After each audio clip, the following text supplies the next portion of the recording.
Okay, so I have concocted the most crazy contraption in my car. It's kind of scary because if I bump my steering wheel, the camera will fall. So I just gotta make sure that I don't do that. Because I feel like if I were to have used this lens, it would have been not as good, like not what I was wanting. But hello and welcome back to my YouTube. Today we have legs. We are doing, I think it's predominantly glutes and hamstrings, if I remember correctly.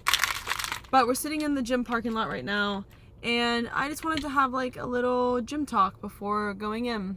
Last time on my YouTube, I sat at my kitchen table. I thought it'd be kind of fun for a change of scenery. I have a new mic, so hopefully audio will be better.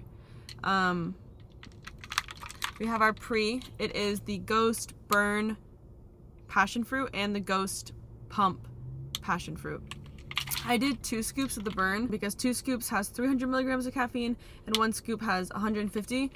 And I just wanted to really feel it today. I wanted to be brought back to life through this workout because yesterday was a rest day and the day before there's definitely some shady stuff going on. What is going on? I can't tell if this woman is throwing up or if this is about to be like a drug deal. Oh, she just threw up. I'm not gonna look at that because I might get sick. Okay. Okay, where was I? Yes, so Wednesday's workout was mid, and then yesterday was a rest day, so I am like fully back. Anyways, the talk today is going to basically be about people. So obviously, like, none of us like being okay, let me rephrase. Let me get up a little bit. Let me raise my seat up a little bit. So let me phrase this by saying this is not complaining. This is more so reflection and understanding now with where I'm at. Emotionally, physically, mentally, all of it. So I went through, obviously most people know, I went through a breakup 2 years ago in which I haven't dated anyone since, but my ex did. Like, they dated people after me. They had like, I think 2 girlfriends after me. How do I describe it? Like, it hurt obviously in the moment. Like, it hurt to see someone that I loved so much move on so quickly, or it hurt to watch them experience a level of happiness that you thought was reserved between you guys, if that makes sense. So like, it was difficult and it was disappointing. And that's basically the topic of today. It is a good thing to let people disappoint you because there is so much growth that comes from it. I know it obviously sucks and it hurts so bad in the moment, but there are reasons for that disappointment. It's so cliche, but rejection is redirection, and it truly is. So before, like, obviously I've had other heartbreaks too. Like, my ex isn't the only one, but my ex has been the only like true heartbreak in my adult life. The other relationships I was in was in high school and college, and it didn't hit us hard because it's not that I wasn't dating to marry in those relationships. I just knew that like these relationships were my learning curves, if that makes sense. I was in these relationships knowing I may or may not end up with this person, most likely not, and they're probably thinking the same thing about me. But you get to, at such a young age, and I say young age, I was over the age of 18 for my college relationship, and then under the age of 18 for my high school relationship. But you get to be in a relationship dynamic and understand what it means to care for someone, to be there for someone, to compromise, to have arguments, to have highs and lows and everything like that. So I didn't take those as like harshly, like I didn't take them so roughly, because in my head I knew like, well, I'm not going to end up with this person, so it doesn't really matter.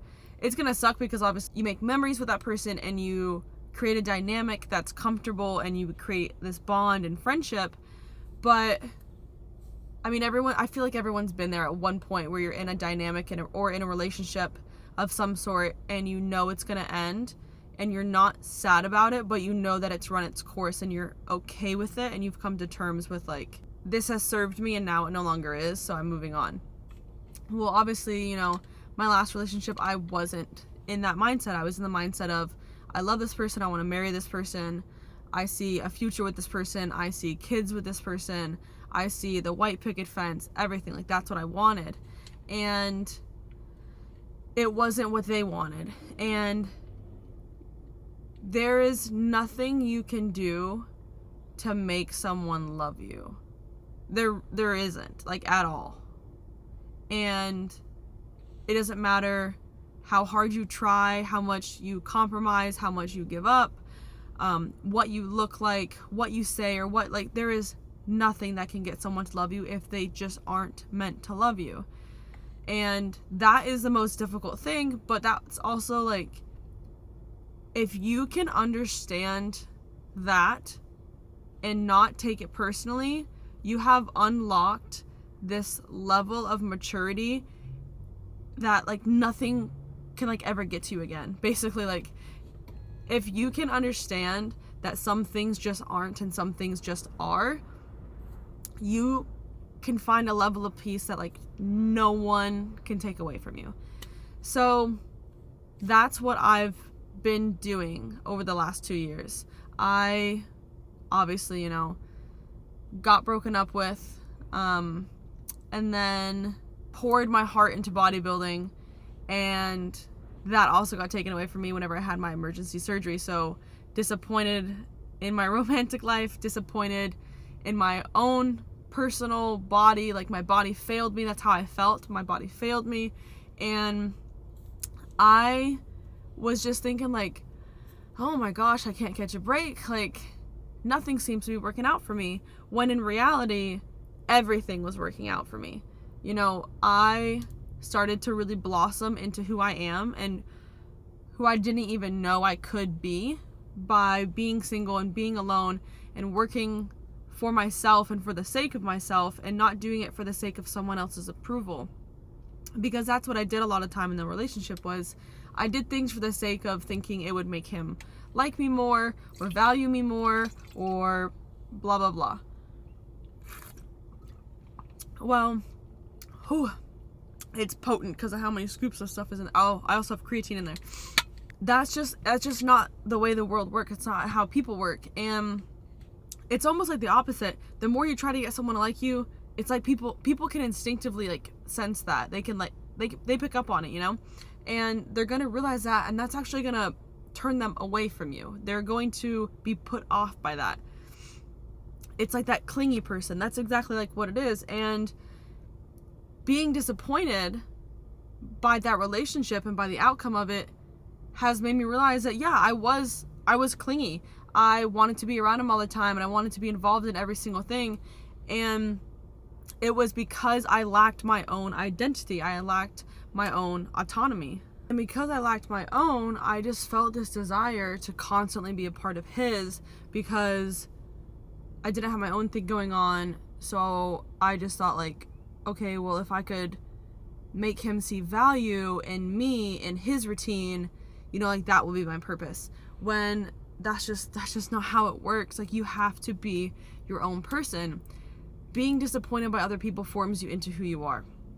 I strongly, strongly believe that, and that's where I'm at. So after we had broken up, and then I did bodybuilding, and was on my prep and everything, I had my emergency surgery, and I again felt disappointed, but there was, like, so much I learned from that.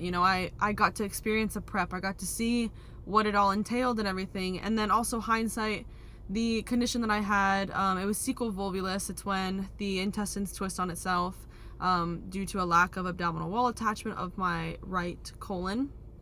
So on prep, I got so lean, the visceral fat goes away. There's nothing holding it in place. It falls and twists on itself, and you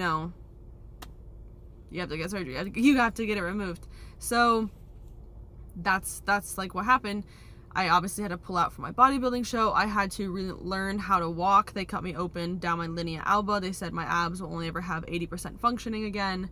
All of this. I have this giant 7-inch scar. It's literally this big. It goes a little bit above my belly button all the way down into like my pelvis area. So let's just say I definitely will not be getting a C-section, because if I do, I'll look like the Tesla logo. So, I mean, that also sucked, you know, to have my perfect body. That sounds very narcissistic, but, you know, a body without any scars or issues or flaws, so to say. Like, I loved the way my abs looked and everything. So to have that also be taken away from me, as well as a bodybuilding show, like, I now have this giant scar, and when I gain weight, since it is a scar, you know, the fat doesn't just form a pooch on the bottom of my stomach. Like, it forms 2 literal pouches. Like, it's very discouraging. Like, I went on a bulk and I hated the way my stomach looked. Like, I would prefer to never have to bulk again for that specific reason. And so, like, that also was a disappointment. But I also got to learn so much through that, like, learning that looks aren't everything, learning that bodybuilding isn't everything, learning that a relationship isn't everything. These are all things that I'm constantly learning by constantly being disappointed.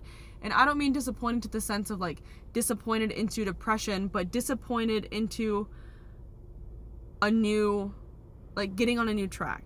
Like, I'm not disappointed to the point where I'm bedridden and miserable. I'm disappointed and I want better for myself, so I go and become and find better. That's what I mean. I don't mean to say, like, let it get you down and just accept that disappointment is part of life in a negative aspect. I mean, accept it in a positive aspect. Be happy that people let you down, because you know that it is helping you become a more well-rounded, mature person. Like, it's helping you develop. When you are not met with any sort of obstacle or inconvenience in life, you don't know how to problem solve. You don't know how to fix things. Like, you're soft, essentially. Like, if you have never been met with conflict or any sort of bump in the road, you're soft. And I don't know what other way to put it besides, like, you're not an adult. Like, it's a very naive way to go through life without any sort of problems, so to say. Problems are a good thing. It awakens that, like, higher level of thinking. Like, you have to fix things, sort things out and everything. So, like, the next time you're having, like, a bad day or you have something that goes wrong, be grateful for it, because things are difficult, because difficult makes you the best version of yourself. Disappointment can catapult you into things you never thought you would achieve. So be happy that you're disappointed. That sounds so counterintuitive, but be happy that you get disappointed. Be happy that people suck enough that it makes you want better. And on that note, we're gonna go hit legs. Well, yeah, I spit blood when I wake up. Sink porcelain stain, choking up brain matter and makeup. Just 2 days since the mainframe went down and I'm still messed up. Room feels like a meat freezer, I dangling like cold cuts. Missed calls, answer phones from people I just don't trust. Mirror talk, fake love, but I'll take a pound of your flesh before you take a piece of my pay stub. White roses, black doves, godmother, rise up. I need you to see me for what I have become. My mind, those eyes like fire.